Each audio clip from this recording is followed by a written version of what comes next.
Halo mahasiswa Universitas Terbuka Program Studi PG PAUD, bertemu dengan saya lagi Nuzul Hania untuk di sesi 2 dengan mata kuliah Analisis Kegiatan Pengembangan Pendidikan Anak Usia Dini semester akhir ya.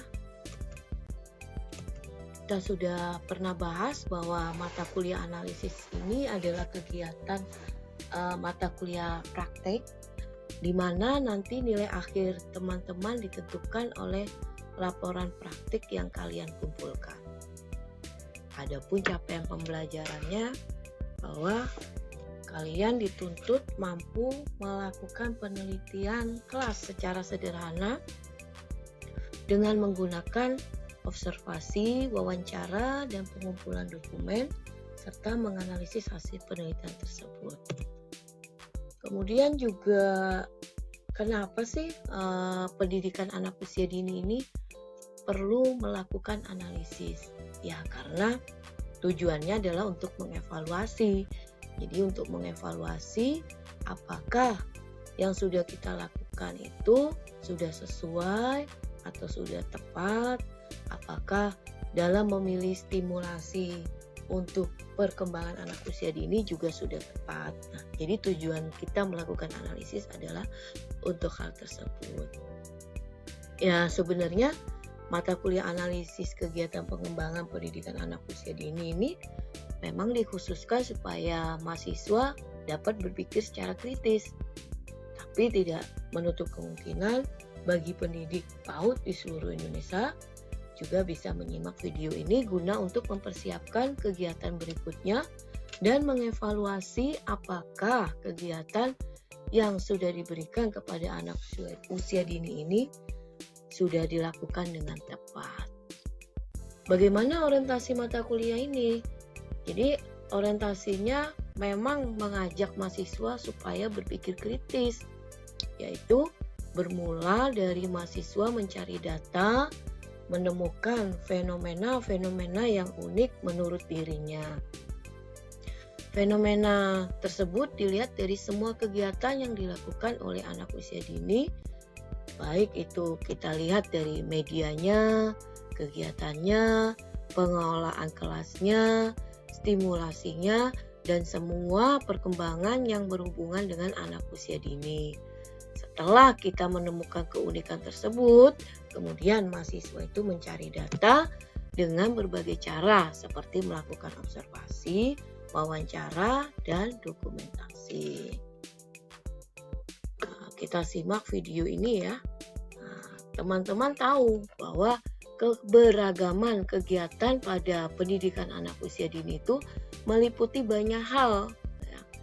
Banyak hal, bahkan sesuatu yang menurut kita biasa saja itu kadang membuat anak usia dini itu merasa luar biasa. Jadi mereka kelihatan luar biasa, padahal menurut orang dewasa itu ada sesuatu yang biasa. Nah, itu baik dilakukan sebelum ataupun sesudah kegiatan atau nanti saat inti kegiatan, sekalipun itu termasuk dalam berbagai fenomena-fenomena kegiatan. Jadi nanti kita bisa melihat atau bisa menganalisis dari temuan-temuan unik itu dari kegiatan-kegiatan yang sudah kita amati, dari kejadian-kejadian di dalam kelas, atau kita mengalami langsung beberapa anak diri kita yang perlu dirasa unik atau perlu kita analisis. Seperti teman-teman tahu ya bahwa aspek perkembangan anak usia dini itu meliputi 6 aspek. Ya, kita udah tahu semua, mulai dari nilai agama moral, fisik motorik, sosial emosional, bahasa, kemudian seni, kognitif. Nah, yang semuanya itu terintegrasi dan semuanya berkaitan.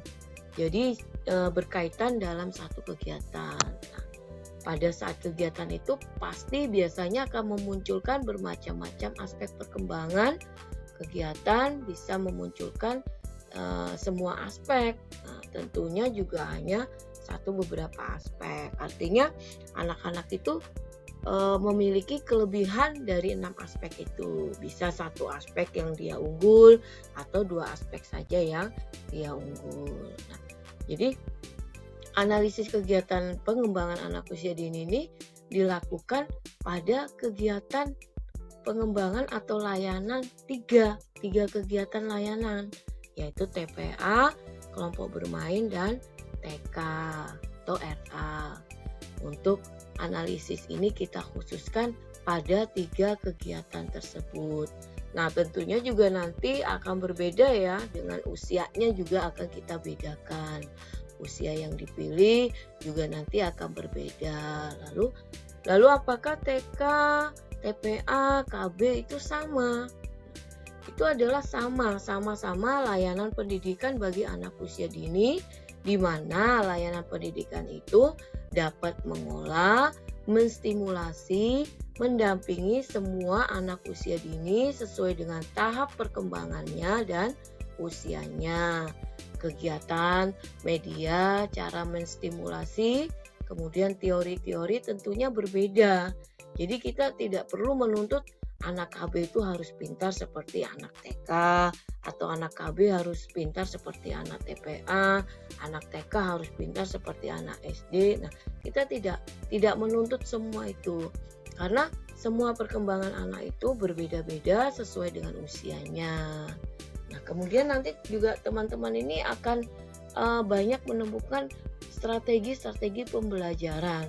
Ya, salah satunya akan menemukan model pembelajaran anak usia dini itu kan ada beberapa ya. Jadi ada model pembelajaran sentral, model pembelajaran area, model pembelajaran kelompok. Nah, nanti di situ kita akan menemukan, menganalisis kelebihan-kelebihan dari setiap model pembelajaran tersebut. Kemudian aspek-aspek perkembangan apa saja yang dapat ditonjolkan setiap anak.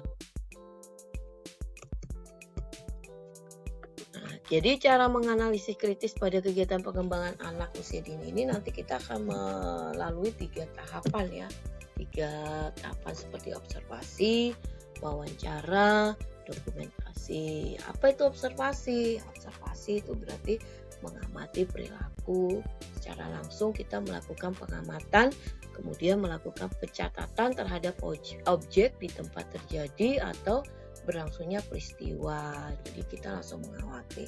Juga ada teknik wawancara. Di situ alat mengumpulkan data lainnya. Wawancara dapat dilakukan dengan cara melakukan percakapan, mulai dari gurunya, kepala sekolahnya. Nah, wawancara ini biasanya sering dihubungkan dengan seperti kegiatan jurnalistik ya. Namun wawancara juga dapat dilakukan oleh pihak lain untuk keperluan, misalnya keperluan penelitian dan keperluan analisis teman-teman. Ada lagi juga dokumentasi. Nah, dokumentasi ini merupakan teknik pengumpulan data dengan menghimpun dan menganalisis dokumen-dokumen, baik dokumen tertulis, gambar maupun elektronik. Nah, dokumentasi ini bisa berupa foto, video, penilaian anak, catatan guru, anekdot, rapot perkembangan anak. Nah, itu bisa dijadikan sebagai dokumentasi teman-teman. Nah, jadi sebelum teman-teman melakukan analisis kegiatan pengembangan anak usia dini, teman-teman tuh harus tahu, harus paham dulu apa itu pendidikan anak usia dini. Baik itu mulai dari pemilihan kegiatannya, berbagai layanan pendidikannya, model pembelajarannya, dan semua teknik analisis yang akan teman-teman lakukan. Nah, silahkan ya teman-teman memahami, mencari informasi sebanyak mungkin tentang pendidikan anak usia dini, model pembelajaran pada anak usia dini, dan berbagai macam kegiatan yang mendukung semua 6 aspek perkembangan pada anak. Sehingga teman-teman nanti bisa melakukan teknik analisis, yaitu observasi, wawancara, dan dokumentasi secara maksimal. Oke, baik ya teman-teman. Silakan teman-teman melakukan diskusi untuk mempersiapkan kegiatan analisisnya. Terima kasih, sampai jumpa, dan salam di pertemuan sesi berikutnya.